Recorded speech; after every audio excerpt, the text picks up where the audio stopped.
This area of Ulundi, very significant, in fact, at the heart of the Zulu nation's rich history.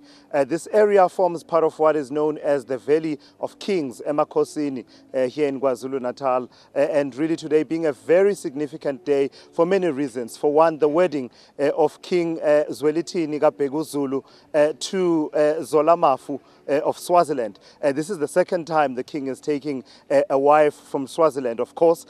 Also just underscoring really the interweaving of the two cultures, but also important for other reasons, Lindy, as well, because in this, as part of the history of this area of Ulundi, this is where King Goodwill's palace was burnt up, where it was captured and burnt up by the English in 1879.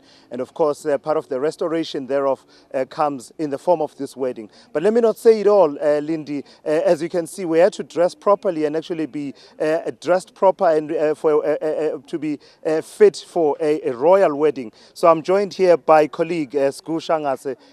Sgu, thank you so much for being here, looking lovely in your traditional attire. A very significant day for the people of KwaZulu-Natal. I can hear already the excitement from some of the callers to local radio stations. It is a big day, isn't it? A very big day indeed, Thulasizwe Simelane. I think at this point it's proper for me as a Zulu to welcome you as a Swati man to the kingdom of KwaZulu-Natal. You can see for yourself, mountains are still, the weather is towing the line. This is no ordinary day. This is His Majesty, the King of the Zulus, Isilo Samabandla, taking Zola Gamafu from Swaziland. Who knows? This could not be the last time we meet like this, Zulus and the Swazis. And I can assure you that when all is said and done, we shall be declared winners because Swazis are going to go back empty-handed. All we know is that Zola Gamafu will remain as the mother of the Zulu nation. We are excited indeed. Absolutely. I mean, Shangase, speaking about, the importance of the two cultures, but also let's talk about the restoration because we were told last night that once everything is done, the Queen Zolamafu will actually live at Ondini Palace, the palace that I was talking about just now that was burnt up. This means a restoration, and it's actually significant not only to the history of the Zulu people, but also to the history of South Africa, colonial history of South Africa, isn't it?